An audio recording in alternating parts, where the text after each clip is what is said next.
Well, I must say, I'm sure for many of you this is going to be a surprise for sure, but a welcome one at that.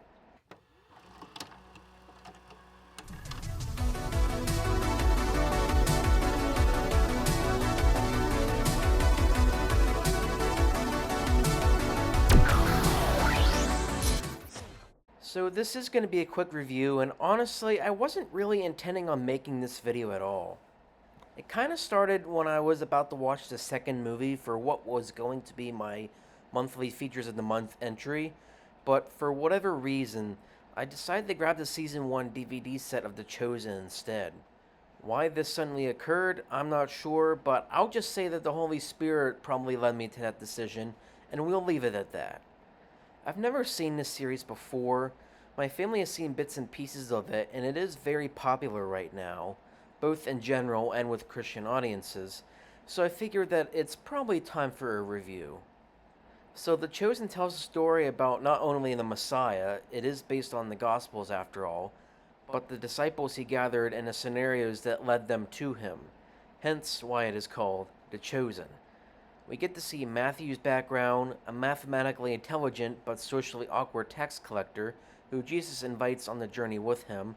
We see the demon possessed Mary Magdalene, who is cured of her possession, the stubborn Peter, who tries to carry a lot of responsibilities on his shoulders and thinks that he's got this, but later decides to follow Jesus and learns that he is wrong. He's also told he'll make fishers of men.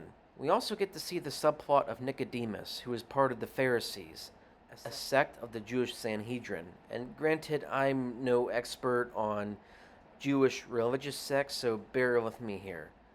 He is regarded as the wisest teacher of his time, but his power hungry pupil calls him into question after not punishing Jesus for supposedly subverting the law of Moses. From a technical standpoint, you could probably see some of its limitations in terms of budget. I mean, it looks a little under budget, probably because this was a crowd-funded project that is trying to look like it takes place in the Middle East, although I do feel like that's something that can probably be excused. One nitpick I will have though, I do think there is too much shaky cam at times. I understand that that's the new thing to do these days, but I feel like a lot of these shots probably could have been done with the camera sitting on a tripod. Again, a minor nitpick. I think if I were the editor or colorist as well, I also would have colored it so it looks a little more saturated and warmer, but hey, another creative nitpick. I also would have liked to see maybe a little more of John the Baptist, who gets a little bit of screen time, but not much. And I might have wanted to see a little more regarding Jesus' mother Mary, but I can understand not putting her in more because then the show might get a little too full. I also understand that this show also has its fair share of criticisms. Some don't like the accent Jesus has, and it threw me off guard a little as well. Although, to be fair, this would be actually an ethnically correct version of the man, and I think we've been programmed to automatically assume Jesus is white based on every other portrayal of him, but I think after a while I got used to it.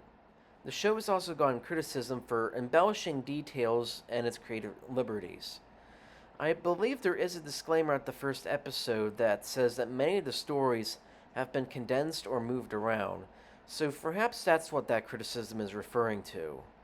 Or the criticism could be directed towards Peter's marital life, which gets a little more addressed, Jesus hanging out with the children in that one episode, or the drama going on with the Pharisees. I know it's not really good to make up things that never exactly happened in the Bible, so that could be a potential criticism, but on the other hand, a lot of research went into making a show like this, so I'm sure there had to be some manuscript somewhere out there that could go into greater detail about what happened within the Pharisee order, or more about, Peter's marital life at home. Other than that, I kind of like what I've seen so far. My guess is the production value of the show probably improved with the subsequent seasons, so I don't see why not. I have not seen the rest of the show yet, and I know season 6 is on the way, I think, so I'll have to let you know what I think of the rest of the show at a later time. I do recall that I was having a pretty rough day when I first tried the show out. The day was kind of nasty, and I just didn't feel like myself, and honestly, I haven't felt that down in the dumps in a long time.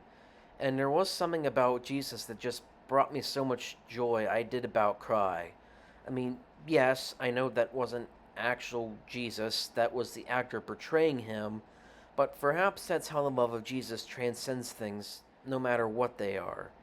So it did help me at the end of the day. In a lot of ways, I also saw a lot of Peter in myself. Why, I'm not sure. Perhaps I just share a lot of the same qualities in some respects. Overall, I would definitely recommend The Chosen Season 1. Once I go through the rest of the show, I'll let you know what I think. Honestly, I don't have a lot of time to just binge shows, so I'll do the best I can with this one. Honestly, there's not a lot of episodes in one season, so maybe it won't be that hard to get through. Anyway, that's all I have for today. Thank you for tuning into the 20th Century Dude channel, and we have a lot of great content coming your way. Stay tuned for more videos and have a great rest of the day. Peace be with you.